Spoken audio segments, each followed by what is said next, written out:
விடுதலை பயணம். அதிகாரம் 24.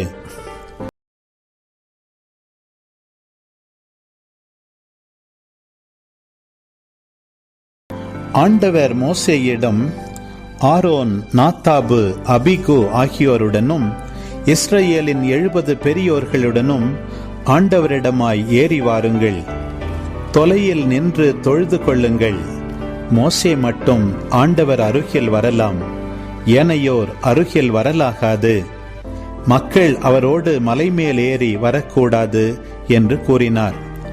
எனவே மோசே மக்களிடம் வந்து ஆண்டவர் சொன்ன அனைத்து வார்த்தைகளையும் விதிமுறைகளையும் அறிவித்தார். மக்கள் அனைவரும் ஒரே குரலாக, ஆண்டவர் கூறிய வார்த்தைகள் அனைத்தையும் நாங்கள் செயல்படுத்துவோம் என்று விடையளித்தனர். மோசே ஆண்டவரின் வாக்குகள் அனைத்தையும் எழுதி வைத்தார். அதிகாலையில் அவர் எழுந்து மலையடிவாரத்தில் ஒரு பலிபீடத்தையும் இஸ்ரவேலின் 12 குலங்களுக்காக 12 தூண்களையும் எழுப்பினார். அவர் இஸ்ரவேல் மக்களின் இளைஞர்களை அனுப்பி வைக்க அவர்களும் ஆண்டவருக்கு எரிபலிகள் செலுத்தினர். மாடுகளை நல்லுறவு பலிகளாகவும் ஆண்டவருக்கு பலியிட்டனர். மோசே இரத்தத்தில் ஒரு பாதியை எடுத்து கலங்களில் விட்டு வைத்தார். மறுபாதியை பலிபீடத்தின் மேல் தெளித்தார். அவர் உடன்படிக்கையின் ஏட்டை எடுத்து மக்கள் காதுகளில் கேட்கும்படி வாசித்தார். அவர்கள், ஆண்டவர் கூறிய அனைத்தையும் நாங்கள் செயல்படுத்தி கீழ்ப்படிந்திருப்போம் என்றனர். அப்போது மோசே இரத்தத்தை எடுத்து மக்கள் மேல் தெளித்து, இவ்வனைத்து வார்த்தைக்கும் இணங்க ஆண்டவர் உங்களோடு செய்துள்ள உடன்படிக்கையின் இரத்தம் இதோ என்றார். பின்னர் மோசே, ஆரோன், நாத்தாபு, அபிகு ஆகியோரும் இஸ்ரவேலின் 70 பெரியோர்களும் மேலேறி சென்று இஸ்ரவேலின் கடவுளை கண்டார்கள். அவர் பாதங்களின் கீழுள்ள தளம் நீல மணிக்கல் இழைத்த வேலைப்பாடு போன்றும் தெள்ளிய வான்வெளி போன்றும் இருந்தது. இஸ்ரவேல் மக்களின் தலைவர்கள் மேல் அவர் கை வைக்கவில்லை. அவர்கள் கடவுளை கண்டனர், உண்டு குடித்தனர். ஆண்டவர் மோசேயை நோக்கி, என்னிடம் மலை மேல் ஏறி வந்து இங்கேயே இரு. அவர்களுக்கு கற்பிக்க நான் எழுதியுள்ள சட்டதிட்டங்கள் அடங்கிய கற்பலகைகளை உன்னிடம் அளிப்பேன் என்றார். மோசே தம் துணையாளர் யோசுவாவுடன் எழுந்து சென்றார்.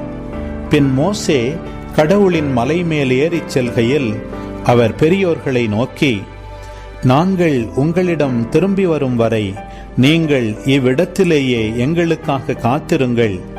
இதோ ஆரோனும் கூரும் உங்களோடு இருக்கிறார்கள். வழக்கு ஏதும் இருப்பவன் அவர்களை அணுகட்டும் என்றார். பின்னர் மோசே மலை மேல் ஏறிச் செல்ல ஒரு மேகம் மலையை மூடிற்று. ஆண்டவரின் மாட்சி சீனாய் மலை மேல் தங்கிற்று. மேகம் மலையை 6 நாள்களாக மூடியிருந்தது. 7ஆம் நாள் அவர் மேகத்தின் நடுவினின்று மோசேயை அழைத்தார்.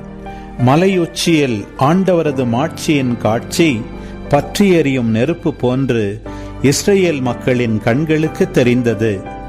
மோசே மேகத்தின் இடையே புகுந்து மலை மேல் ஏறிச் சென்றார். மோசே மலையில் 40 பகலும் 40 இரவும் தங்கியிருந்தார்.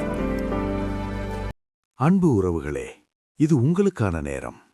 இக்காணொளியில் ஒளி வடிவில் விடுதலை பயணம் 24ஆம் அதிகாரத்தை முழுமையாக பார்த்தும் கேட்டும் ஜெபித்தும் இருப்பீர்கள்.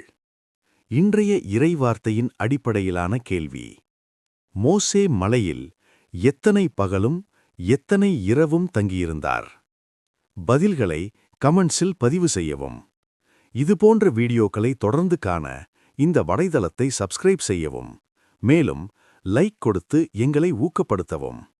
இப்பதிவுகளை மற்றவரோடு பகிர்ந்து ஷேர் செய்து நாளும் திருவிவிலியத்தின் ஒரு அதிகாரத்தை வாசிக்கவும், கேட்கவும், பார்க்கவும் நீங்கள் உதவிடலாம்.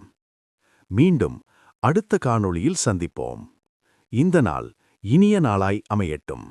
இறைவன் உங்களை ஆசீர்வதிக்கட்டும்.